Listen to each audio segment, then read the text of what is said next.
Bonjour à tous et bienvenue pour cette petite discussion tranquille autour d'un café. Petite discussion pour laquelle j'accueille ma collaboratrice de toujours, Sophie. Sophie, bonjour. Bonjour Julien. Donc aujourd'hui nous allons discuter tranquillement mais quand même Sérieusement? de façon argumentée, Ouais, voilà, sérieusement. sérieusement, de la question et si une autre espèce qu'Homo sapiens était devenue intelligente, pardon, quelle serait cette espèce et comment aurait-elle évolué? Donc peut-être je vais donner la parole à Sophie pour le commencement. Quelles sont vos pensées autour de ce sujet? Ah bah déjà, c'est un sacré programme qu'on a devant nous parce que c'est un gros sujet, hein. Euh, Puis bon, après on parle d'intelligence, mais l'intelligence c'est pas si simple à définir pour commencer parce que bon, il y a plein de formes d'intelligence. J'imagine qu'on parle de l'intelligence humaine en l'occurrence, donc quelque chose qui peut plus ou moins se résoudre par un test de QI, bien que ça aussi on soit pas tout le monde soit pas exactement d'accord sur ce que les tests de QI sont exactement et la manière de quantifier l'intelligence grâce à ça.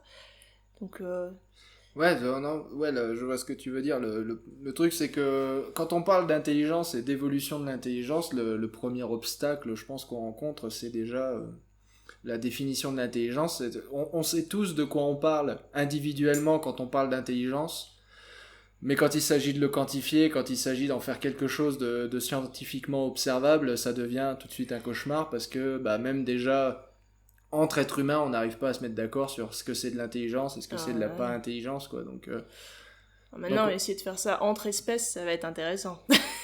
voilà. Donc Un petit peu compliqué. et je pense que tu as pointé du doigt quelque chose de fondamental, c'est que tu as parlé justement d'intelligence humaine et je crois que on n'est pas vraiment équipé à de toute façon reconnaître une autre forme d'intelligence que la nôtre. Ah non, je je vais utiliser le terme réfléchir parce que bon, comme tu disais, c'est l'intelligence humaine, donc pour nous c'est réfléchir, pour les animaux c'est pas forcément la même chose, mais on réfléchit pas de la même manière, voilà, typiquement. Ouais, ouais, bah c'est un peu l'éternel problème de l'anthropocentrisme, j'ai envie de dire, et de l'anthropomorphisation de ce qu'on appelle l'intelligence justement chez les autres espèces. Voilà. Voilà. Donc en fait, on n'arrive pas à reconnaître une autre forme d'intelligence que la nôtre, et on projette notre propre forme d'intelligence sur les autres animaux. Donc déjà, le premier obstacle à cette discussion, c'est Qu'est-ce que l'intelligence? sacre bleu, qu'est-ce qu'on va dire qu'on va appeler l'intelligence, ouais.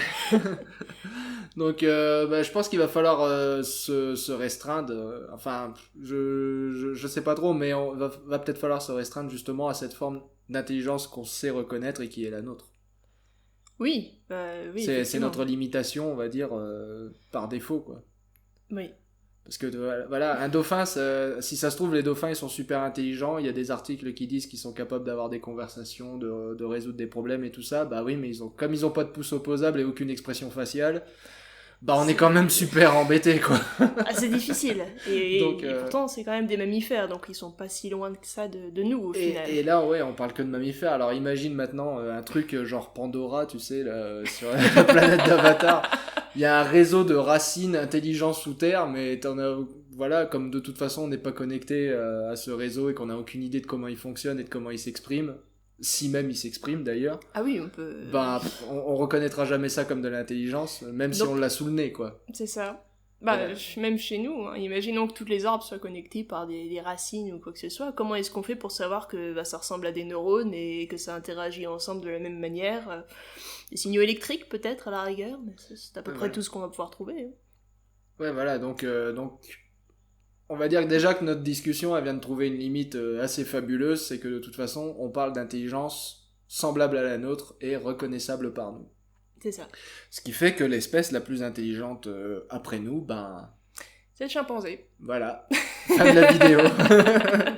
Fin de la vidéo, vous pouvez Bien vous vu. abonner, lâcher un like, puncher la cloche, tout ça.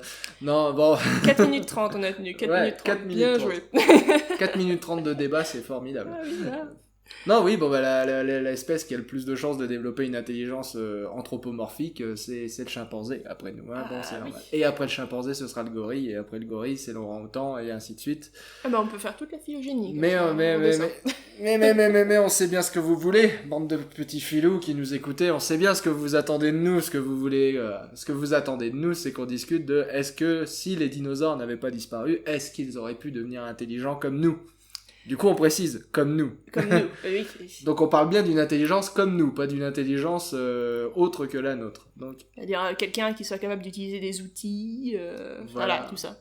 donc bah, typiquement cette image du troodon avec un gros cerveau là. Enfin, à l'époque ils appelaient ça un sténonychosaurus là dans les années 70. L'image de ce troodon avec des gros yeux, un gros cerveau, etc. Est-ce que ça c'est possible, quoi, en gros? Donc là, on est typiquement sur une intelligence comme la nôtre, c'est-à-dire une intelligence accompagnée d'un gros cerveau. C'est ça. Parce que c'est pas forcément une condition sine qua non au final. Si vous avez un réseau neuronal extrêmement efficace, vous pouvez avoir une intelligence avec Un petit cerveau. un petit Ça cerveau. marche aussi. Ou vous pouvez avoir plein de petits cerveaux connectés les uns aux autres, ce serait la théorie Pandora. Voilà. Oui. C'est plein de petits systèmes nerveux connectés les uns aux autres, voire même plein de petits organismes qui agissent chacun comme une cellule du système nerveux. Voilà. Bon bref, donc on va parler d'une intelligence comme la nôtre. Donc un seul individu avec un gros cerveau, voilà. Est-ce que ça c'est possible? Et c'est là que je vais avoir besoin de toi. De moi. Bah oui, parce que la grande experte en oiseaux, c'est quand même toi. Eh oui. Bah oui.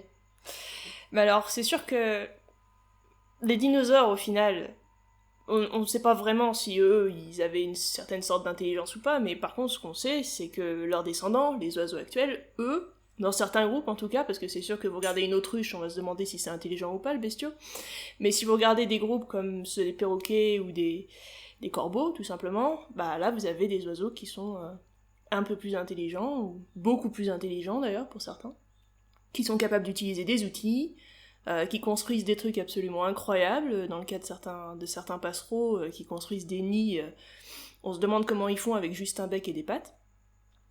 Donc là, on est quand même sur un niveau d'intelligence qui avoisine celui des primates, on va dire. Oui, alors range ton commentaire tout de suite, Jackie. Non, mais je le vois là, il est là en train d'écrire dinosaure non avien, là, je le vois. Donc range ton commentaire sur tes dinosaures. Oui, évidemment que quand on va dire dinosaure, on va parler de dinosaures non aviens. Nous sommes au courant que les oiseaux sont des dinosaures. Oui, merci. Évidemment. Donc évidemment qu'on va faire une opposition entre dinosaures non aviens et oiseaux, et on va appeler les dinosaures non aviens des dinosaures for the sake of simplicity. Voilà, c'est un peu plus court quand même. C'est un peu plus court et efficace. Donc c'est bon, tu peux le remballer ton commentaire. On sait ce que c'est. Ouais, donc l'intelligence. Donc oui, les dinosaures déjà ils ont survécu, ils ont donné les oiseaux. Mais évidemment, ça répond toujours pas à la question.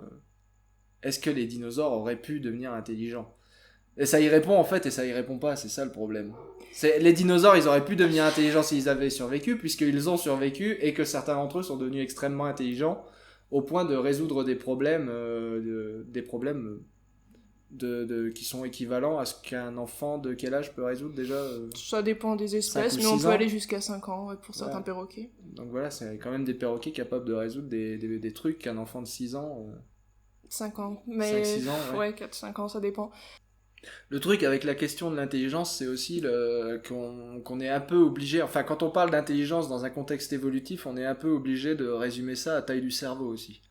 Oui, parce que le problème c'est qu'on n'a pas les comportements. Oui, la fossilisation des comportements, et malheureusement l'intelligence on peut surtout l'associer à des comportements.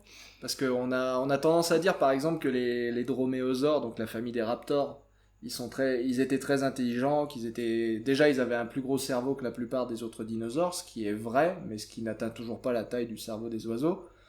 Alors on leur attribue un comportement de chasse en meute, mais alors ça c'est très débattu. C'est très débattu. Tout ce qu'on a trouvé, c'est finalement des droméosaures fossilisés autour d'un hadrosaure, quoi. Donc c'est pas non plus. Oui, ça. Et quelques empreintes qui associent 2 ou 3 individus, quoi. Donc éventuellement, ils pouvaient se trimballer, se promener à plus que un, voilà. En groupe. Peut-être ouais, des petits groupes, mais voilà, chasser en meute, c'est quand même un comportement qu'on peut difficilement extraire des fossiles, quoi. À moins d'avoir ce qu'on a découvert récemment pour Homo sapiens, des traces, justement, d'empreintes de pas d'Homo sapiens en train de suivre du gibier jusqu'à la trace où on le voit l'abattre. Mais alors ça, ça c'est quelque chose d'assez exceptionnel. Oui, ça c'est déjà exceptionnel de le trouver pour Homo sapiens. L'animal en question, je crois que c'était un paresseux géant, donc c'était en Amérique du Nord. D'accord. Mais voilà, je veux dire, c'est déjà exceptionnel de trouver ça pour Homo sapiens, avoir trouvé ça pour des droméosaures. Mais c'est le seul moyen de le démontrer qu'ils chassaient en meute, c'est de trouver plein de traces de pas de droméosaures qui sont très facilement identifiables puisqu'elles ont que 2 doigts, vu qu'ils ont la griffe relevée. Donc ça, à la limite, l'attribution à un droméosaure serait pas compliquée. Mais par contre, ouais, faut trouver une trace où tu vois plusieurs individus déjà qui marchent ensemble et qui ensuite, au bout de la piste, tu vois la trace de l'attaque. Ouais. Voilà, pour réussir à reconnaître une trace d'attaque aussi, ça va être... Oui, en plus, il faut que la trace d'attaque soit suffisamment reconnaissable pour qu'on puisse en faire quelque chose. Quoi. Parce que si c'est juste un gros fouillis et qu'ils sont marchés dessus ou je ne sais quoi, ça va être... Non, c'est quasiment impossible à ce niveau-là. Donc voilà, donc on leur attribue ce comportement de chasse en meute, et même là, honnêtement, je suis pas sûr... Je suis pas sûr à 100%, et le débat est en cours, hein. Il y a eu au moins 2 ou 3 articles publiés sur les 10 dernières années à propos de ça, ce qui est beaucoup. Je sais que ça n'a pas l'air, mais c'est beaucoup, ce qui veut dire qu'il y a une controverse. Voilà. Et puis il y a ce fameux problème des pièges à prédateurs, qui ont tendance à piéger plein de prédateurs autour d'une proie, mais seulement parce que la proie était coincée dans de la boue, par exemple, et que les prédateurs se sont aussi enlisés dans la boue. Donc les pièges à prédateurs, c'est un processus taphonomique, donc un processus du début de la fossilisation, on va dire, qui peut facilement faire penser qu'une espèce donnée pouvait chasser en meute, alors qu'en fait, ils se sont juste retrouvés tous coincés là parce qu'ils ont été attirés par la même proie. Et on a les crocodiles dont on peut croire qu'ils chassent en meute, alors qu'en réalité, ils sont juste après la même proie. Ils sont juste à côté, en fait. C'est juste qu'ils sont dans la même rivière et que, voilà. Voilà, ils sont dans la même rivière, il y a un gnou qui passe, il y a un crocodile qui tarde à le tuer, qui tarde à tuer le gnou qu'il a chopé, et du coup, les autres crocodiles viennent, entre guillemets, l'aider, mais en fait, non. Non, ils arrachent chacun un morceau. Voilà, ils veulent juste leur part du gâteau, c'est tout. C'est ça. C'est pareil, une proie facile, allez. Tiens, tu l'as déjà tué à moitié. Bah, je vais t'en piquer un bout, tiens. C'est un peu pareil, bon, mais là, on s'éloigne des archosaures, mais c'est un peu pareil pour les varans de Komodo, c'est plus de l'opportunisme en fait que de la chasse en groupe. Donc voilà, vous avez 50 nuances de chasse en groupe, des milliards de nuances d'intelligence, et au milieu de tout ça, faut arriver à dire si des espèces qui sont complètement éteintes avaient des comportements spéciaux à partir des fossiles. Donc la taille du cerveau, pour en revenir là, c'est le premier indice. Et après, vous avez quelques fossiles, des fois, qui sont miraculeusement préservés d'empreintes, de comportements, enfin... Après, c'est les fossiles, par exemple, ces animaux qui sont fossilisés sur le nid, là où on trouve les œufs de la même espèce, typiquement avec les soins parentaux. Ça peut être des fois des comportements fossilisés, mais c'est vrai qu'à part ça... Bah, déjà, il y a au moins des trucs qu'on peut éliminer. Voilà. Les sauropodes, par exemple, clairement, l'intelligence, c'était pas leur rayon. Non, on est au niveau de l'autre. Mais c'est pas pour être médisant, mais il y a un truc qu'il faut comprendre. Et je crois qu'on aurait peut-être presque même dû commencer par ça, mais on est qu'à 15 minutes là. Mais on aurait dû commencer par ça. L'intelligence, c'est pas une fin en soi. C'est pas parce que vous êtes intelligent que vous êtes supérieur à qui que ce soit ou à quoi que ce soit. L'intelligence, elle s'est développée chez l'homme parce que l'homme, il est à poil dans la nature, il vaut rien. Il en a besoin pour survivre. Voilà, on n'a pas de griffes, on n'a pas de crocs, on n'a pas d'énormes canines. L'homme, s'il n'a pas son intelligence pour fabriquer des outils, pour s'adapter, pour adapter son comportement aux situations, il a 0 instinct pour le reste, quoi. Il a pas d'instinct, il a pas de crocs, il a pas de griffes, il peut rien faire. On a un peu d'instinct, si. Ouais, on a un petit peu d'instinct. Ouais, pour se reproduire, on a de l'instinct, mais pour survivre. Non, mais voilà, on n'a plus les réflexes, en fait. Mais parce que on a justement cette adaptation comportementale. Notre comportement nous fait nous adapter aux situations. On fait pas du feu par instinct. Non. Par exemple. Non, c'est de l'apprentissage. Voilà, c'est de l'apprentissage. On t'a dit, fais-toi un feu pour te réchauffer. Tu sais que pour te réchauffer, le meilleur moyen, c'est de faire un feu et de te couvrir. Le premier truc que tu fais quand tu te retrouves à poil dans la jungle, c'est que tu fais un feu. Des vêtements. Tu te couvres et tu fais un feu. Voilà. Et puis au bout d'un moment, tu finis par apprendre l'hygiène. Voilà, tu fais un coin pause caca. Si tu survis jusque-là. Mais voilà, l'intelligence n'est pas une fin en soi. L'homme est devenu intelligent descend des australopithèques qui étaient herbivores, enfin omnivores à tendance plutôt herbivore. Ouais. Et tous les primates étaient soit herbivores, soit omnivores à tendance herbivore, quoi. Tous les primates ont toujours été dans cette voie-là. Et l'homme, Homo sapiens, enfin Homo, le genre Homo, pardon, les premiers Homo, donc Homo habilis et erectus, on ne sait pas trop où ça s'est produit, mais aux alentours de habilis et erectus, l'homme s'est mis à bouffer de la viande. Et alors, c'est pas les protéines de la viande qui lui ont alimenté son cerveau, c'est juste le fait que cette adaptation à un régime alimentaire carné, ça a du coup obligé l'homme à devoir fabriquer des outils pour pouvoir chasser. Parce que l'avantage des plantes, c'est qu'on est très bien équipé pour aller les bouffer, les plantes. Bah, ça demande juste certaines dents. Des dents un Voilà. peu plus solides que la moyenne, et puis c'est tout. Voilà, et Australopithecus les avait déjà. Ah Donc oui. Australopithecus, il avait déjà tout ce qu'il fallait pour bouffer des plantes. C'était pas le problème. Et quelques petits résidus carnés, des petits fruits, vertébrés, voilà, des insectes des éventuellement, œufs, des œufs, voilà, s'il en trouvait. Mais voilà, et c'est juste qu'à un moment, il y a eu une division en fait chez Australopithecus. Bon, pour faire super simple, mais voilà, il y a eu une division. Il y a les paranthropes qui sont partis dans la voie super herbivore. Donc ils sont devenus ce qu'on appelle les casse-noix. Ils ont un énorme crâne avec des énormes muscles pour pouvoir, et avec des énormes dents pour sacrée pouvoir... mandibule sur ce truc-là. Voilà, c'est vraiment une anatomie qui est faite pour défoncer de la végétation, quoi. Essayez pas de casser les noix avec les dents, c'est Voilà. pas une bonne idée, ça va vous casser les dents, c'est pas Voilà, fait pour. c'est pas bon. Donc, Oui. et de l'autre côté, donc du coup, en même temps, il y a eu Homo, le genre Homo, qui lui s'est spécialisé plus vers une nourriture omnivore à tendance carnée. Et du coup, c'est là que justement cette scission a eu lieu. Donc c'est ce qu'on appelle une partition de niche. Les niches écologiques ont été partagées par les hominidés. D'un côté, les herbivores avec paranthropes, et de l'autre côté, Homo. Et donc c'est parce qu'il s'adaptait à un régime carné, c'est parce qu'il était en concurrence avec les australopithèques et les australopithèques qui étaient plus herbivores et les paranthropes qui étaient encore plus herbivores, que Homo s'est réfugié, on va dire, dans cette... Ah bah c'est sûr que sans eux, il n'y aurait pas eu besoin de changer de régime alimentaire au final. Parce Voilà, que, il n'y aurait pas eu cette concurrence, il n'y avait pas besoin de devenir plus carnivore. Mais là, du coup, Non. comme ils se sont retrouvés poussés par là-bas, bah là, ils sont... Enfin, on avait ces deux organes qu'on appelle des mains et qui servaient à rien, en gros. Si, à attraper des trucs. Oui, bah voilà, ça voilà. servait à attraper des trucs, et bah on a attrapé des outils, et on s'est mis à les taper les uns sur les autres. Alors je sais pas comment ça s'est produit, mais apparemment, d'après les outils, en gros, on a commencé par des trucs très, très rudimentaires, quoi. On a cassé des pierres en deux, ça faisait un petit tranchant, et basta, quoi.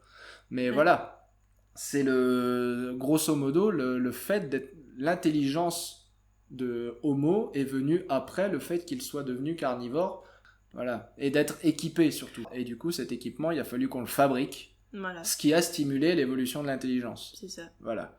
Donc fabriquer des outils pour pouvoir chasser est ce qui a ensuite stimulé l'évolution du cerveau. C'est pour ça qu'il y a un lag entre le moment de l'apparition du genre Homo et l'augmentation de la taille du cerveau, on va dire.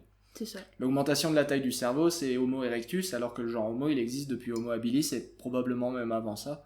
Ouais. Donc voilà, l'intelligence, c'est pas une fin en soi. Chez l'homme, l'intelligence, c'est un outil de survie. C'est une adaptation. L'intelligence est physiologiquement extrêmement coûteuse. Le cerveau, c'est un quart de notre consommation d'énergie, je crois, un truc comme ça. C'est un truc de ouf, quoi. Le cerveau, c'est un truc de ouf. Faut se rendre compte que tout ce paquet de neurones, là, ça bouffe. ça bouffe énormément. Ça bouffe énormément. Donc, ouais, l'intelligence, c'est pas une fin en soi. Devenir intelligent, c'est pas un luxe. C'est une nécessité. C'est si et seulement si, vous y êtes obligé. Et donc, j'en reviens aux dinosaures. Les sauropodes, ils s'en balèquent. Ils étaient déjà énormes. Ils sont gigantesques. Un simple mouvement de sauropode contre un prédateur défonce le prédateur, même sans qu'il l'ait voulu. Voilà, il lève la patte, c'est fini. Voilà, il te bouscule, tu voles à 15 mètres, t'es mort. Donc voilà, le sauropode, c'est clairement pas sa voie. Et on va revenir donc au troodon. Le troodon avait-il le moindre intérêt à devenir intelligent ? Bah, il était pas si grand que ça, c'est vrai. Bah, il est pas grand parce qu'il mange des insectes, des petits vertébrés, des invertébrés, enfin voilà. Le truc, c'est qu'il est assez opportuniste au final, donc est-ce qu'il a vraiment besoin d'intelligence pour ça ? Ça, je vais pas m'avancer sur l'opportunisme des troodons. Mais... mais par contre, on peut parler de son équipement. Voilà. C'est vrai. Le Troodon, c'était quand même un droméo... Enfin, il est quand même proche des raptors, etc. Donc il a quand même cette petite griffe là, bien Recourbé. crasse et bien recourbée sur son petit pied. Là, il a quand même des petits bras bien griffus aussi, des petites dents. Enfin, je veux dire, le Troodon, il est équipé pour chasser ce qu'il a besoin de chasser, quoi. C'est ça. Il a ce qu'il faut où il faut pour chasser. Alors, est-ce qu'il a besoin de devenir intelligent? Pour moi, la réponse, elle est clairement non. Et est-ce que si un membre de la famille des droméosauridés avait survécu à la crise crétacé-tertiaire, donc sachant qu'on part du principe que les oiseaux ne sont pas considérés comme des droméosauridés, parce que il y a certaines phylogénies qui placent les oiseaux parmi les droméosauridés, il y en a une qui était sortie il y a pas longtemps, mais bref. Voilà, Ouais. je vais pas m'égarer, on va dire que les oiseaux c'est le groupe frère des droméosauridés, donc les deux sont séparés. S'il y a un droméosauridé qui avait survécu, est-ce qu'il aurait eu le moindre intérêt à devenir intelligent? À mon avis, Bah, non. S'il est déjà occupé pour... je veux dire, s'il est déjà équipé pour son régime alimentaire, je vois pas l'intérêt. donc ouais, voilà, à côté de ça, bah, tous les autres dinosaures, enfin je veux dire, du côté des carnosaures, des gros prédateurs de manière générale, de toute façon c'est pareil, Ils je sont veux dire, énormes. ils ont ce qu'il faut où il faut, quoi. Oui. Et du côté des herbivores, maintenant, des ornithischiens, bah, de toute façon, Bah, j'ai envie de dire, l'intelligence, c'est pas tellement du côté des herbivores qu'on va la trouver, mais il y a les éléphants. Les éléphants, ils sont bien intelligents et complètement herbivores. D'ailleurs, ils foutent tout par terre en matière de... Tous les gens qui disent justement que c'est l'adaptation au régime carné qui a apporté les protéines nécessaires au développement du cerveau, non, le cerveau, il a besoin de sucre. Complètement. Donc, le régime carné n'est pas forcément une condition sine qua non. Là, ce que j'ai dit tout à l'heure, c'est parce qu'il fallait des outils pour pouvoir chasser. Mais ça ne veut pas dire qu'on ne peut pas développer une intelligence avec un régime herbivore. La preuve, les éléphants qui sont extrêmement intelligents, qui ont un cerveau alors qui est un petit peu plus gros que la moyenne, mais qui n'est pas si gros que ça, mais par contre, ils ont des comportements assez... Ils sont capables de se reconnaître dans le miroir, dans la mesure où on arrive à les équiper comme il faut, parce que les éléphants ont une vue qui est pas bonne du tout. Oui. Donc il faut leur filer le miroir. C'est proche. Il faut filer un miroir bien net, super grossissant et tout ça. Mais voilà, ils sont capables de se reconnaître dedans. Ils sont capables d'identifier leur mort et ils font des espèces de processions avec leur mort. Ouais, une sorte de cérémonie en quelque Voilà. sorte. Enfin, ils ont l'air, encore une fois, Après, en anthropomorphisme. on n'en sait mais... rien. Ouais, C'est vrai que c'est juste de l'observation, comme on dit, c'est de l'éthologie, on n'est pas sûr de ce qui se passe. On anthropomorphise, mais comme on l'a dit au début, on est obligé. Voilà. On est obligé. On essaye de reconnaître une intelligence comparable à l'homme. Donc, c'est taille du cerveau, c'est comportement assimilable à des comportements humains. Voilà. Et les éléphants, ils ont une mémoire de ouf, notamment une mémoire olfactive. Ils sont capables de reconnaître des centaines d'individus rien qu'à l'odeur. Ils sont capables de se souvenir aussi de où se trouvent les points d'eau dans la savane, alors que bon, des points d'eau dans la savane, il n'y en a pas beaucoup et ils sont loin. Oui, plusieurs jours de marche généralement. Donc ils sont, ils ont quand même une intelligence qui est très très comparable à la nôtre avec un régime herbivore. C'est ça. Et il y a des éléphants qui ont eu un cerveau comparable au moins à la taille du cerveau chez Homo habilis, voire les premiers Homo erectus, quoi. Donc c'est des éléphants éteints, mais il y en a eu. Donc c'est quand même une lignée qu'il faut pas négliger, je pense, les éléphants. Et pour le coup, eux, ils ont ce qu'il faut pour fabriquer des outils. Ils ont la trompe et ils s'en servent. Ils s'en servent très très bien. Et ils savent faire pas mal de choses avec, d'ailleurs. C'est incroyable ce qu'ils peuvent apprendre en un rien de temps, d'ailleurs. Ils sont très doués avec, d'ailleurs. Ils sont très très doués avec la trompe. C'est impressionnant la manière dont ça peut se bouger, en fait. C'est pas aussi précis que nos doigts, c'est sûr. On va pas se cacher que c'est pas des doigts. Mais ils sont quand même capables d'attraper des trucs qui sont très fragiles, rien qu'avec leur trompe, sans avoir de problème au final. C'est assez impressionnant. Ouais.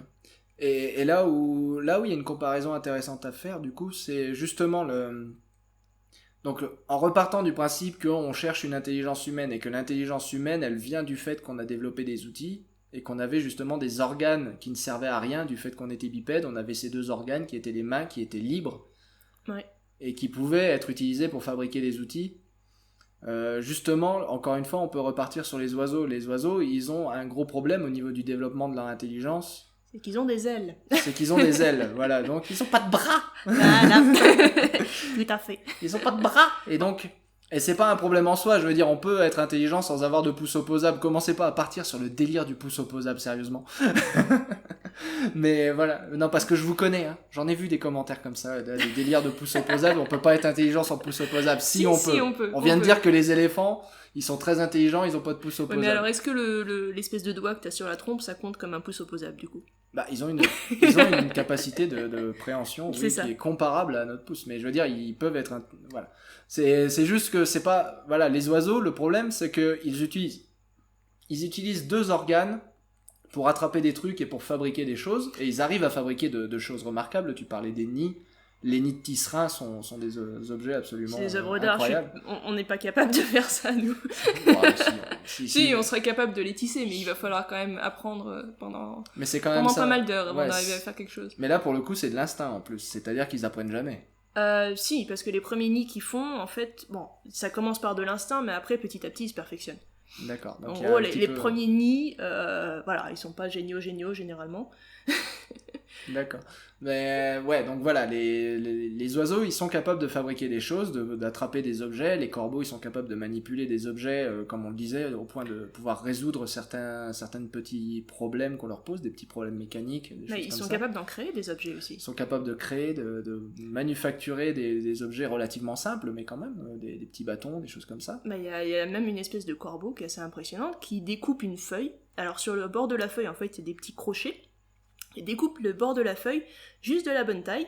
Ça lui fait une sorte de petit bâton avec des crochets sur le côté là, qui permet en fait d'aller piocher dans un trou, dans de l'écorce, une petite larve qui est à l'intérieur et de la remonter grâce au crochet en question. Et ça c'est quand même assez incroyable parce que du coup il découpe la feuille juste de la bonne taille pour rentrer dans le trou et pour piocher cette petite larve. Là je trouve ça quand même assez incroyable comme comportement. Ouais. Et tout ça avec un bec, voilà, tout ça sans main, avec un bec et des serres. Et justement le problème, l'obstacle que je pourrais voir justement à un développement d'une intelligence similaire à l'homme, donc associée à une capacité de préhension de fabriquer des outils et tout ça, c'est que justement, le bec, il a d'autres fonctions que la sélection naturelle doit maintenir. Ah oui. Manger. Voilà. Le bec, il est surtout fait pour manger. Et pour attraper des proies. Et voilà. Et donc, si le bec se spécialise pour une fonction pour fabriquer des outils, il va moins bien servir sa fonction primaire qui est de manger. Et du coup, la sélection naturelle va pas aimer ça du tout. C'est très caricatural évidemment, mais vous voyez où je veux en venir. Et pareil pour les cerfs. Les cerfs, c'est avant tout un organe de locomotion. Même là, à la limite, il y aurait un peu plus de souplesse, mais on est bien d'accord qu'ils peuvent pas lever leurs deux pattes en même temps. Alors après, il y a des espèces. Donc, je sais pas, parce qu'après, il y a des espèces d'oiseaux, mais alors celles-là sont généralement super spécialisées dans le vol, typiquement les martinets et les hirondelles, qui en fait ont des pattes très réduites, qui ne leur servent qu'à s'accrocher. Ils peuvent pas vraiment se déplacer avec, donc les pattes sont vraiment super réduites. Alors à la rigueur, on pourrait supposer que peut-être dans une espèce d'oiseau comme ça, où les pattes finalement ne servent plus vraiment à la locomotion, pourrait peut-être y avoir un développement différent des pattes pour attraper des trucs. Je laisse le temps aux gens de s'imaginer le petit martinet avec deux silex en train de les tailler en volant. En train de les tailler avec ses pieds pendant qu'avec ses petits bras il plane. Là pour le coup, le truc de l'hirondelle et du martinet, c'est qu'ils sont déjà tellement spécialisés dans leur niche écologique, parce qu'il faut voir quand même les ailes que ça a, ce truc là c'est un véritable avion de chasse au final. Et ils sont déjà tellement spécialisés que je suis pas certaine qu'ils pourraient se développer dans une autre voie. Enfin, c'est toujours possible, hein, mais là, ça va être un peu compliqué. On peut en revenir du coup à Troodon. Donc le fameux Troodon, est-ce qu'il pourrait devenir intelligent ? Donc oui, en l'occurrence, il avait ce qu'il fallait, contrairement aux oiseaux, lui, il avait des bras. Il avait des bras, mais il avait des petits bras, il était bipède, donc a priori, et on a plusieurs cas d'évolution chez l'hétéropode, de réduction des bras qui montrent que les bras c'était quand même pas si crucial que ça chez ces bestioles-là. Oui, mais alors attention, parce que c'était pas les théropodes les plus grands chez lesquels les bras se réduisaient. Ou alors c'était... Non, il y a les alvarezauridés qui sont pas bien gros et qui ont aussi les bras très réduits. Non, c'est pas spécialement les grands, c'est plus souvent chez les grands parce qu'on a des exemples d'abélisauridés et des tyrannosauridés évidemment. Oui, tout simplement. Mais non, les alvarezauridés, c'est des petits théropodes qui avaient pas de bras non plus. D'accord, ok. Et puis il y a moi je sais pas. Mais après, ouais, t'as le contre-exemple de Microraptor, par exemple, qui était possiblement arboricole, et là, par contre, les bras Super étaient important. bien développés. Bah ouais, Donc, mais là...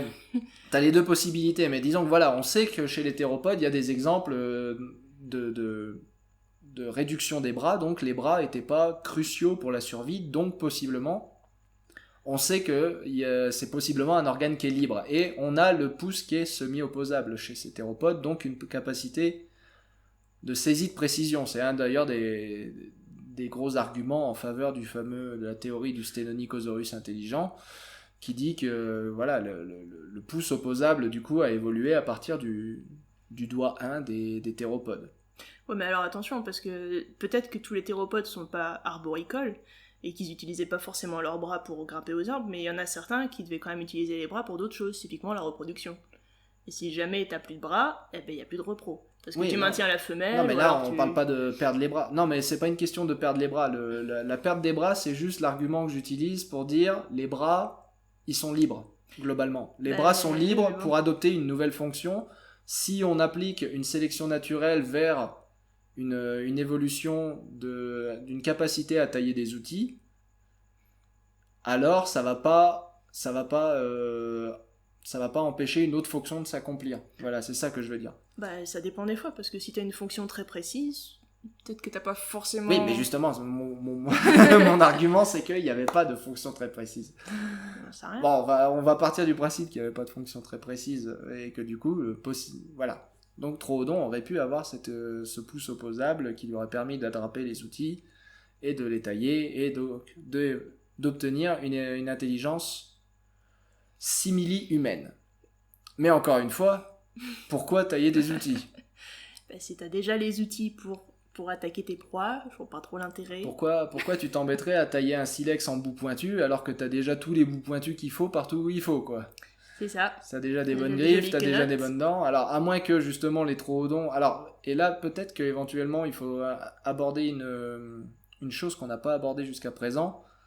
C'est la théorie qui dit que l'intelligence peut aussi évoluer comme un effet secondaire d'autre chose.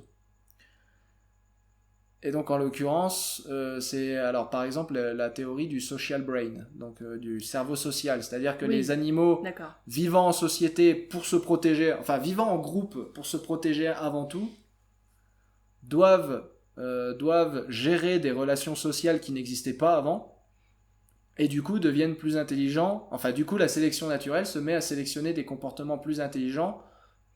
Des comportements sociaux, typiquement. Voilà, des comportements qui sont de plus en plus sociaux parce que ça permet de mieux survivre dans le groupe. Voilà. Ça permet de mieux s'intégrer au groupe, du coup tu développes des capacités de neurones miroirs, voilà, tu apprends à lire les expressions des autres, tu apprends à anticiper les réactions des autres, et tout ça, ça stimule le cerveau, et la sélection naturelle sélectionne positivement les cerveaux qui gèrent le mieux ce genre de choses-là, du coup, voilà. Oui, donc un gros cerveau, ça peut aussi être un effet secondaire. Enfin, un gros cerveau, une forte intelligence, ça peut aussi être un effet secondaire. Et donc là, dans le cas du troodon, peut-être que justement, l'intelligence viendrait de quelque chose d'autre. Du fait qu'ils vivaient en groupe, du coup ? Peut-être. Parce qu'on n'en sait rien, au final. Ah non, et puis alors les fossiles de troodon, on n'en a pas des blocs. Hein.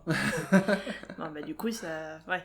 On a suffisamment de fossiles pour dire qu'il couvait ses œufs. Oui, bah, ça, mais alors qu'il vivait en groupe, disons qu'on les trouve rarement tout seuls, on va dire, les troodons, mais de là à dire qu'ils vivaient en groupe. Après, il y a un autre comportement possible pour les carnivores, c'est simplement, il y a un peu de soins parentaux, c'est-à-dire que si jamais il couve ses œufs, il est fort possible, chez les carnivores ça paraît normal, que la mère ou le père ou les deux apprennent tout simplement à chasser aux petits. Et dans ce cas-là, on a comme chez les tigres actuels, des petits qui vont rester avec la mère pendant 1 an, 2 ans, et puis après, une fois qu'ils sont adultes et matures, ils vont chercher leur territoire. Après, ça a peu de chances d'être le cas quand même, hein, parce que les oiseaux les plus basaux, donc les plus proches entre guillemets des dinosaures non aviens, c'est les autruches et les anatidés, enfin les anatiformes, les canards. Mais eux, ils restent avec les parents pendant un moment. Ouais, mais pas si longtemps que ça, quoi. Quelques mois, mais il faut dire aussi que les oiseaux grandissent super vite. Voilà. Alors, c'est sûr qu'ils Et on vont sait pas que les rester... théropodes, ils grandissaient super vite. Mais il est possible que du coup, les théropodes qu'on ait retrouvés en groupe, ce soit simplement des petits qui étaient quasiment taille adulte, mais encore avec la mère ou qui que ce soit qui prenait soin d'eux. Puis après, on a des oiseaux qui restent en groupe. Alors, il n'y en a pas beaucoup, mais il y a une espèce qui chasse en groupe, qui est en l'occurrence la buse de Harris, où là, le petit de l'an passé va rester avec les parents pour aider à élever les petits de l'année suivante. Alors, c'est un comportement très spécialisé, et c'est la seule espèce d'oiseau qu'on connaît, d'oiseau chasseur en tout cas, qui fait ça, mais ça existe. En parlant des buses de Harris, justement, on parlait de chasser en meute, mais chasser en meute, c'est quand même un truc de mammifère, ça. À part la buse de Harris, il y a quel piaf qui chasse en groupe? Enfin, il y a quel archosaure, d'ailleurs, de manière générale, qu'on sait qui chasse en groupe? Là, très honnêtement, chez les oiseaux, je crois que la buse de Harris, c'est le seul cas d'oiseaux qui chassent en groupe, vraiment. Donc c'est un comportement qui est quand même hyper rare chez les archosaures, quoi. On a pas mal de mammifères qui le font, c'est vrai, mais les oiseaux, non. Ouais, il n'y a même pas tant de mammifères que ça, d'ailleurs. Les grands carnivores, des fois, cette période avec les petits où ils peuvent un peu chasser en groupe. Ouais. Mais c'est tout. Après, les lions, les loups. Il y a un truc intéressant avec les dauphins, c'est l'hypothèse de la thermorégulation. Donc il y a des chercheurs qui ont fait l'hypothèse que donc, les dauphins étaient intelligents et que c'est parce qu'ils ont un gros cerveau, etc. etc., etc. Et il y a d'autres chercheurs qui ont rajouté par-dessus, oui, mais alors, l'intelligence n'est pas une fin en soi, encore une fois, et peut-être qu'en fait, le gros cerveau, il n'est là que pour la thermorégulation à la base. L'intelligence, encore une fois, l'intelligence n'étant qu'une conséquence d'une autre fonction. Oui, voilà, un effet secondaire, on va dire. Deuxième effet qui se coule. C'est le deuxième effet qui se coule. En fait, le gros cerveau n'est là que parce que le cerveau, c'est un organe, comme on le disait, qui est extrêmement coûteux physiologiquement. Donc en avoir un gros, ça veut dire produire énormément de chaleur. Et quand tu vis dans l'eau, comme un dauphin... Est-ce que du coup, chez les baleines, normalement, le cerveau est assez gros aussi, non? Oui, chez les dauphins, chez les baleines. Les baleines, après, elles ont un cerveau par rapport à la taille du corps qui est pas si gros que ça, au final. J'imagine que ça dépend des espèces. Oui, ça dépend de la taille de l'espèce aussi. Enfin, pour ce qu'on en sait, pour ce qu'on arrive à l'identifier, ils ont l'air intelligents, oui, mais peut-être que ce serait juste donc, le deuxième effet qui se coule du fait qu'ils utilisent leur cerveau pour se réchauffer, quoi, à la base. Ouais. Et du coup, ils ont un gros cerveau qui leur sert à se réchauffer. Et ce gros cerveau a fini par produire de l'intelligence parce qu'il est là. Voilà. Donc, et ça, c'est une théorie qui est quand même assez intéressante, je trouve, parce que déjà, c'est assez provocatif. Enfin, je veux dire, les dauphins, les gens ont une attache émotionnelle assez particulière aux dauphins. Ouais, et du coup, dire qu'à la base, ils sont intelligents, mais c'est une erreur, ça, généralement, c'est assez marrant. Ça déclenche des réactions assez épidermiques, et du coup, c'est très drôle. Anthropologiquement parlant, on va dire. Oui. Mais ouais, voilà, il y a ce côté où ouais, l'intelligence pourrait n'être qu'un effet secondaire, et donc dans le débat sur les dinosaures à sang chaud, à sang froid, encore une fois, ça amène des questions intéressantes, quoi. Donc, enfin, un petit théropode comme Troodon, si proche des oiseaux, il y a quasiment aucun doute aujourd'hui qu'il était à sang chaud, et du coup, est-ce que chez un petit animal, on sait que Troodon était capable de vivre dans les latitudes polaires. On a retrouvé des Troodons en Alaska. Est-ce qu'on sait s'il avait des plumes ou... Oui, ils avaient des plumes. Ouais, Troodon. Ouais. Je veux dire, même, je suis pas sûr qu'on ait... proche, ouais, mais... Je crois pas qu'on ait trouvé de Troodon avec des plumes, mais je sais qu'on a retrouvé des proches parents de Troodon en Chine. D'accord, parce que je ne me souvenais plus des plumes. D'ailleurs, c'est intéressant, je crois, c'est un Troodontidé qui a des plumes asymétriques. Je me rappelle plus le nom. Ah ouais? Pour le vol, du coup? Bah, sur la queue seulement. Sur la queue seulement. Ouais. Parce que le truc, c'est que les plumes asymétriques, c'est les plumes de vol, typiquement. Ouais, bah là, il a des plumes asymétriques, mais que sur la queue. Alors, tiens, débrouille-toi avec ça. Eh ben, on va s'amuser. Voilà.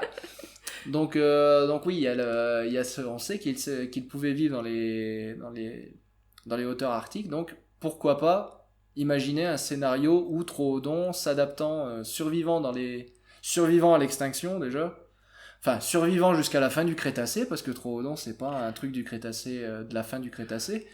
Donc survivant jusqu'à la fin du Crétacé, puis au-delà, un truc à la Troodon qui survivrait dans les régions polaires, verrait son cerveau grossir, d'abord à des fins de thermorégulation, et finalement par incidence et par vie en meute aussi, pourquoi pas. Qui sait? stimulés par la vie en meute, on va dire, finiraient par développer une intelligence jusqu'au point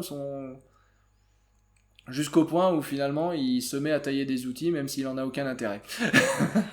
Ça, on en revient toujours à ça, c'est ça le problème. C'est ça.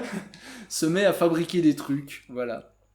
Il se met à fabriquer des manteaux de fourrure avec les mammifères tout fraîchement évolués. Mais Voilà. il a déjà des plumes. Quel intérêt? Oui. Parce que faut quand même pas oublier que les plumes de base, c'est pas pour le vol, hein, on est d'accord. Oui, surtout chez Troodon, oui. Voilà, Oui, bon, d'accord. Loupé. Donc, le manteau de fourrure... Non, mais on laisse tomber le manteau de fourrure, tout simplement. Le manteau de fourrure, c'est le haut couteau de cuisine qui a gagné, voilà.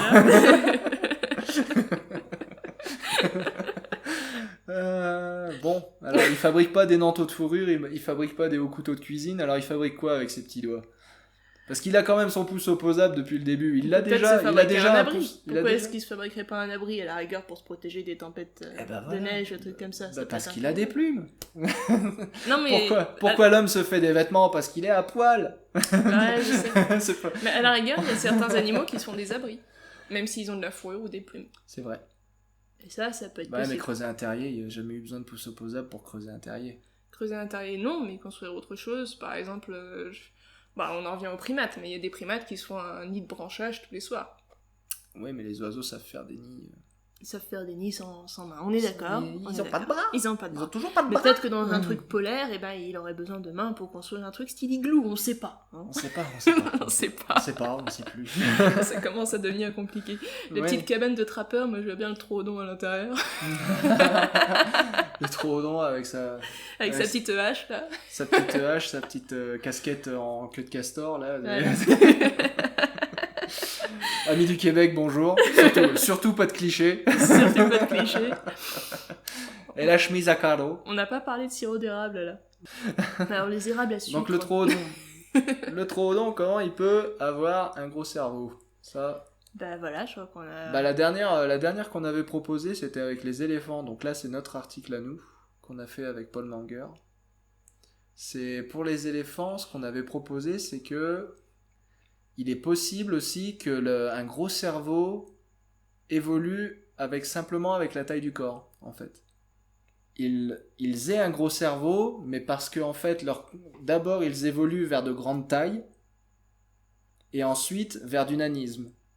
Donc en fait, ils seraient d'abord grands avant de devenir plus petits. En fait, ils deviennent grands, et du coup, leur cerveau grossit proportionnellement à la taille du corps, normal. Sauf qu'après, dans le cas d'un nanisme, tu peux avoir une réduction du corps sans réduction de la taille du cerveau. C'est ce qui est arrivé chez les éléphants. Chez les éléphants nains de Sicile, par exemple. Les éléphants nains, il y a eu plein de lignées d'éléphants nains, ils ont plus ou moins ce trait en commun, d'avoir justement un cerveau qui est relativement plus grand que le corps. Oui, mais ils sont sur une île. Le troodon, il n'était pas sur une île. Si ? Oui, alors ça demande des conditions exceptionnelles. Là, on demande à Troodon qui vit dans le cercle polaire, il grossit. Ceci dit, il grossit dans le cercle polaire. Pourquoi ? Parce que loi de Bergman, plus t'es gros, plus tu conserves ta chaleur. Parce qu'il y a moins de surface. Parce que t'as moins de surface proportionnellement. Donc il grossit pour s'adapter. En s'adaptant. Voilà, en s'adaptant. Merci. Il grossit en s'adaptant au froid. Donc voilà, ère glaciaire oligocène, hein, donc 30 millions. Donc voilà, Troodon survit au Crétacé. Il se maintient dans les cercles polaires, mais il fait pas trop froid encore à cette époque-là, au début du Cénozoïque. Paf, arrive l'Oligocène glaciation. Donc là, le Troodon, il grossit. Adaptation au froid. Ok. Ensuite, la glaciation, elle s'arrête. Et là, il y a des populations de Troodon qui se retrouvent perchées sur des îles qui n'étaient pas des îles à ce moment-là. Ouais. Bah oui, avec la glaciation, c'était pas des îles. Mais ça fait quand même beaucoup d'hypothèses. Donc avec la déglaciation, pouf, ça redevient des îles, et là, Troodon, comme un con, il se retrouve coincé. Enfin, il y a des populations de Troodon qui, comme des cons, se retrouvent coincés. Ces populations de Troodon-là, donc, vont évoluer vers peuvent être atteintes de nanisme insulaire, parce que chez les carnivores, le nanisme insulaire, c'est la réduction de... Enfin, la vie sur une île, c'est réduction des ressources drastique, et donc Généralement, il n'y a pas de carnivores d'ailleurs sur les Mais îles. c'est pas... En plus, je sais pas si tu Enfin, te souviens, mais il y avait... îles suffisamment petites pour avoir du nanisme insulaire, généralement, il n'y a pas de carnivores. Si, il y en a eu. Il y avait cette île... Alors, c'était quoi l'exemple déjà? C'était une île avec des lapins géants et des aigles géants. Je sais plus où c'était. C'est l'île de... Enfin, c'est l'aigle de... De Arles? De Hart? Un truc du style. Mais du coup, là, c'était un aigle géant. Non, je sais plus. En l'occurrence. Ouais, et là, ils étaient sur une île. Et au lieu d'avoir du nanisme insulaire, au contraire, on avait plutôt du gigantisme. Ouais, non, c'est pas l'aigle de machin. L'aigle dont je parle, c'est celui qui chassait les moas. Ceci dit, c'est encore de l'insulaire. C'est de l'insulaire aussi, je dis. Mais ouais. Mais là, du coup, donc il est fort possible que ça évolue aussi dans l'autre sens. Oui, mais ça ne nous arrange pas pour notre scénario. Donc on prend juste les hypothèses qui t'arrangent, en l'occurrence. Bah oui, ce qu'on veut, c'est arriver à un scénario où notre troodon, il finit avec un gros cerveau. Ça semble mal barré. Donc... Froid polaire, adaptation, augmentation de taille, régression de la glace, isolement sur une île, nanisme insulaire. Et pouf, on finit avec un troodon, en admettant qu'il suive la même processus évolutif que les éléphants nains de Sicile. On finit avec un troodon avec un gros cerveau, pas forcément intelligent, parce que l'éléphant nain de Sicile, on n'a aucune trace qu'il était particulièrement intelligent. Non, il était juste avec un plus gros cerveau. Il avait juste un gros cerveau. Donc en plus, on n'est même pas arrivé. On n'est toujours pas arrivé au point où Troodon va utiliser ces putains de pouces opposables. J'ai comme l'impression qu'on n'est pas sorti. Non, mais je pense que là, déjà, on a bien fait le tour des scénarios possibles. La meilleure chance pour Troodon d'avoir un gros cerveau, enfin de finir intelligent, c'est par deuxième effet qui se coule, quoi. C'est ça. Il a aucun intérêt immédiat à devenir intelligent, Troodon. C'est ça le problème. Donc, la seule chance, c'est qu'il développe une intelligence par effet secondaire. Donc c'est... Eh ben, il est mal barré. Et on a complètement oublié de parler des poulpes, en plus. Parce que les poulpes. Justement, ah bah oui, les poulpes. Comme on parlait de taille de cerveau. Parce que tout ce qu'on a dit jusqu'à présent, c'est taille du cerveau et intelligence. Oui, c'est valable pour les tétrapodes. Oui, c'est valable que pour les tétrapodes. Parce qu'au final, les poulpes, ils sont très très très intelligents. Extrêmement. Encore une fois, une intelligence les poulpes, capable. Les pieuvres, tout ça. Ils sont capables de résoudre des problèmes. Donc ils sont capables de montrer une intelligence que nous sommes capables de reconnaître en tant que telle. Assez hors du commun pour... Assez hors du commun. Bon, le gros problème des poulpes, c'est qu'ils auraient du mal à devenir hyper intelligents. Parce qu'ils vivent jusqu'à la reproduction. Et après, c'est tout. Voilà, donc vous imaginez... Ça vit 2 ans, plus ou moins. Enfin, oui, ça dépend des espèces. Hein. Oui, selon les espèces, mais en gros, ouais, ils se laissent ans. crever après la reproduction, donc c'est un peu dommage. Voilà. Donc ils auront du mal... Le problème, c'est que du coup, à partir développer une espèce très intelligente à partir d'un céphalopode, ça implique une altération drastique du mode de reproduction, justement pour qu'ils puissent vivre plus longtemps et que du coup ils puissent profiter de leur intelligence plus longtemps. C'est ça. Et que du coup leur intelligence devienne un gros facteur de sélection naturelle. C'est ça. Mais là pour le coup on a tout. Chez les céphalopodes, on a l'organe de préhension, là ils en ont 8. Ils en ont 8. Au minimum. Oui, il y en a qui en ont 10. Ouais, voilà, donc ils ont tout ce qu'il faut, ils ont déjà une intelligence de base. Ils ont même des bras spécialisés, pour ceux qui en ont 10, ils ont des bras spécialisés dans la préhension de base. Donc, voilà, donc c'est... Donc les céphalopodes, ce serait une très bonne chance, mais ce serait une très bonne chance d'avoir un scénario alternatif en dehors des primates et en dehors des vertébrés même. Ouais. Mais ça demande un gros changement. Ça demande une altération du cycle de reproduction, et altérer les cycles de reproduction... C'est compliqué. C'est compliqué. Parce que c'est quand même la base de la survie. C'est la base du jeu, ma pauvre Lucette. La reproduction, c'est toute la base du jeu, donc tu touches pas à la reproduction comme ça. C'est pas pour rien que la plupart des classifications sont basées sur les organes reproducteurs. Hein. Chez les plantes, c'est le cas. Les mammifères, vous avez la division de base qui est monotrème, marsupio, placentaire.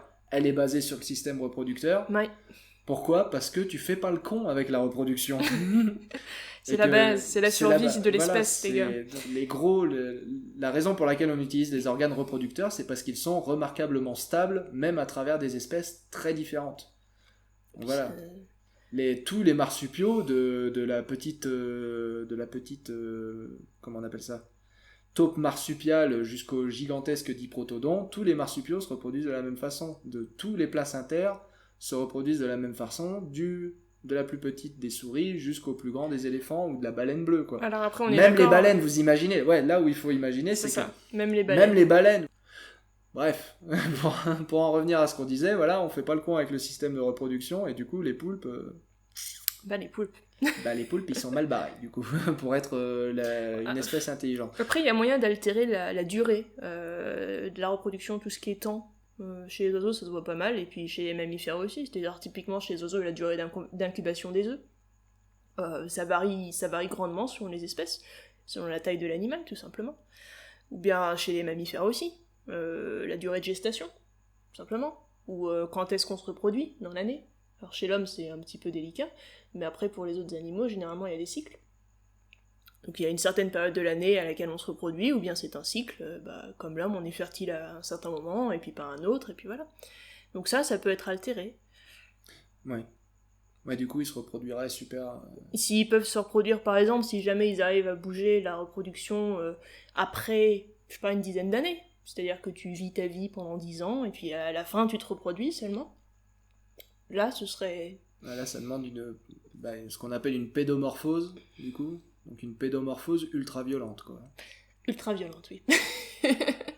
Bon. Mais ça, du coup, à la rigueur, tu ce finis serait à un l'état peu de plus larve possible. pendant la moitié de ta vie, quoi. C'est un peu le problème aussi. Pour un céphalopode, je veux dire. Ouais, c'est pas le pote. Après, ils sont pas à l'état de larve pendant 2 ans non plus, hein. Non, mais justement, vu que la croissance serait ralentie, ils seraient à l'état de larve pendant beaucoup plus longtemps, donc vulnérables. Extrêmement vulnérables. Ouais. Bref.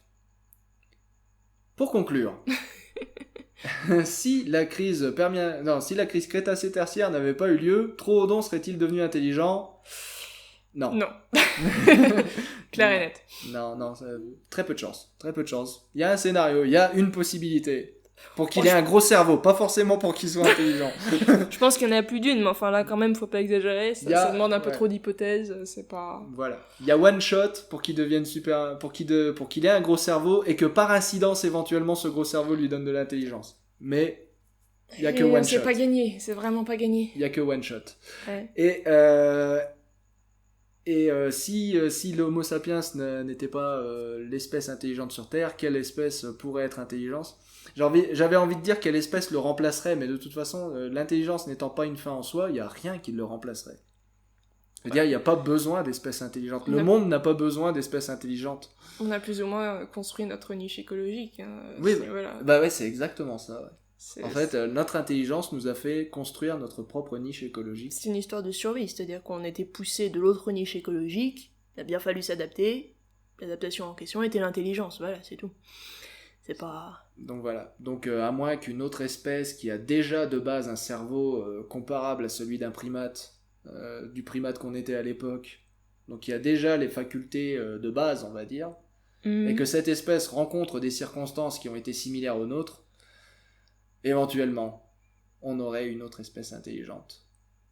La grande question, c'est... Et éventuellement, ça peut être un éléphant. Justement, un éléphant qui passe de herbivore à carnivore. Il n'est pas équipé pour ça. Donc il faut qu'il se fabrique des petits bouts pointus. Avec sa petite trompe. C'est ça. Donc un éléphant qui commence à fabriquer des lances avec... Si vous voyez un éléphant qui commence à fabriquer une lance avec sa trompe... Courez. C'est une nouvelle étape de l'évolution. Non mais courez aussi, ouais. Parce que ça veut dire... ça veut dire qu'il a compris. Ça veut dire qu'il a tout compris. Ça y est. Ça veut dire qu'on est foutu. Donc voilà, éventuellement, un éléphant qui se met à fabriquer une lance et à bouffer de la viande, et ben ce serait le meilleur candidat. Alors là, bouffer de la viande avec ses dents, je sais pas si... Ouais, mais justement, nous on avait des dents pourries pour bouffer de la viande. Mais c'est pour ça qu'on a fait des outils, on a domestiqué le feu, entre guillemets. Comment on dit domestiquer ? On dit pas domestiquer, on dit maîtriser. Maîtriser, ouais. Donc on a fabriqué des outils, on a maîtrisé le feu. C'est aussi pour ça maintenant qu'on a une si petite bouche. C'est parce qu'on a appris à prédigérer notre nourriture. Oui. On a fabriqué ce qu'il fallait pour prédigérer notre nourriture. Bonjour la cuisine. Bonjour la cuisine. Ouais, c'est plus joli de dire qu'on a appris à cuisiner qu'à prédigérer. Mais finalement c'est ça, hein. Je veux dire, ce qu'on mange, c'est des repas prédigérés. Après, il y a des animaux qui font ça, mais dans ce cas-là, ils le digèrent pour leurs petits. Oui. C'est assez dégoûtant. Oui, mais là, ça devient dégoûtant.